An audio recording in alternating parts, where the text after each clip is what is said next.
بسم اللہ الرحمن الرحیم۔ السلام علیکم۔ آج ہم علم و تعلیم میں جس ٹاپک کے متعلق پڑھیں گے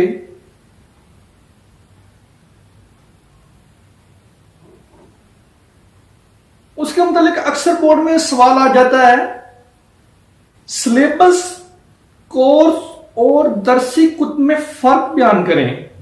تو اس کا جواب ہم کچھ یوں دیں گے کہ سلیبس سے مراد عنوانات کی وہ فہرست ہے جو صرف خاص کر امتحان کے لیے تیار کی جاتی ہے کہ آپ کو امتحان میں کیا کیا چیز آ سکتی ہے، کون کون سے سوال آ سکتے ہیں، آپ نے یہ چیز پڑھنی ہے،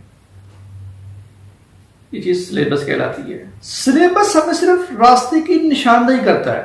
جیسے ہم کہہ سکتے ہیں کہ اگر اسلامیات کی بات کریں، اسلامیات کا سلیبس کچھ یوں بنا ہوگا، آپ کو امتحان میں زکوٰۃ کے متعلق پوچھا جا سکتا ہے، نماز کے متعلق پوچھا جا سکتا ہے، رسول پاک کی زندگی کے متعلق پوچھا جا سکتا ہے، صحابہ کرام کی زندگی کے متعلق پوچھا جا سکتا ہے۔ ٹھیک ہے، یہ چیز سلیبس ہے۔ اس میں تفصیل نہیں ہے۔ اس کی تفصیل میں جانے کے لیے ہمیں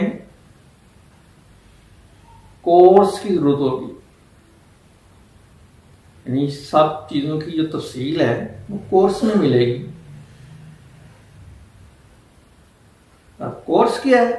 کورس سلیبس سے اگلی سٹیج ہے۔ جیسے صرف سلیبس میں عنوانات دیے ہوئے تھے نا، اس میں تھوڑی سی تفصیل ہوگی۔ جیسے سلیبس میں عنوانات تھے، اس میں تفصیل ہوگی۔ جیسے کہ ہم نے پہلے بات کی تھی، سلیبس میں وہ پوچھے گا نماز کے متعلق سوال ہوتا ہے۔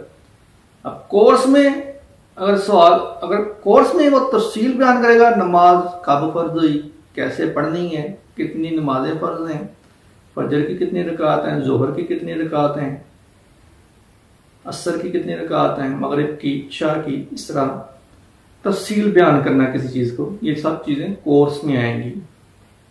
رسول پاک کی زندگی متعلق اگر سوال آنا تھا، سلیبس میں اس نے یہ لکھ دیا تھا، اب اگر کورس میں لکھا ہوگا، اب اگر کورس میں لکھیں گے تو کورس میں یہ چیز ہوگی کہ رسول پاک کب پیدا ہوئے، کہاں پیدا ہوئے، آپ کے باوجداد کیا کرتے تھے، ان کا رہن سہن کیسا تھا، وہ کس قبیلے سے تعلق رکھتے تھے، آپ پر پہلی وحی کب نازل ہوئی۔ ٹھیک ہے نا، یہ تمام چیزیں جو ہم پڑھتے ہیں یہ کورس کا حصہ ہوتی ہیں۔ اگر کورس کا لفظی مطلب دیکھا جائے تو کورس کا لفظی مطلب ہوتا ہے راستہ۔ تو ظاہر سی بات ہے،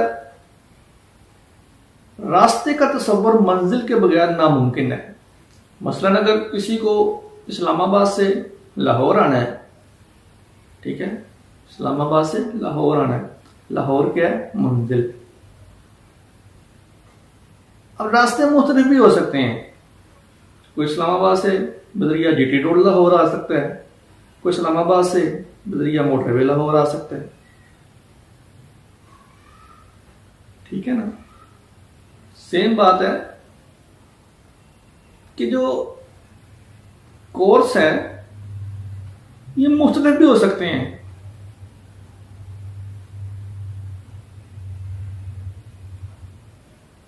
لیکن منزل ایک ہی ہوگی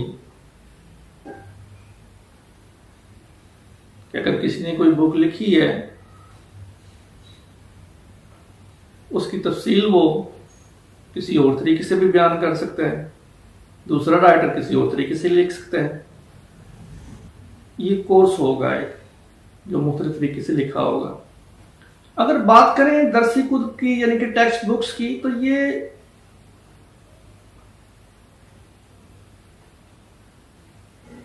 سلیبس کورس کو ذہن میں رکھ کے بکس جو ہوتی ہیں وہ لکھی جاتی ہیں۔ سلیبس اور کورس کو ذہن میں رکھ کر بکس لکھی جاتی ہیں۔ اب جو ٹیکسٹ بکس ہوتی ہیں، ان کی تیاری کے لیے ہمارے صوبوں میں علیحدہ ٹیکسٹ بک بورڈز کے محکمے ہیں جو درسی کتب یعنی کہ ٹیکسٹ بکس کو ان کے معیار کے مطابق تیار کرواتے ہیں، اسٹوڈنٹس کو مہیا کرتے ہیں۔ امید ہے آپ کو آج کا سب سمجھ آ گیا ہوگا کہ سلیبس، کورس اور درسی کتب میں کیا فرق ہے۔ ملتے ہیں اب اگلی ویڈیو میں۔ اللہ حافظ۔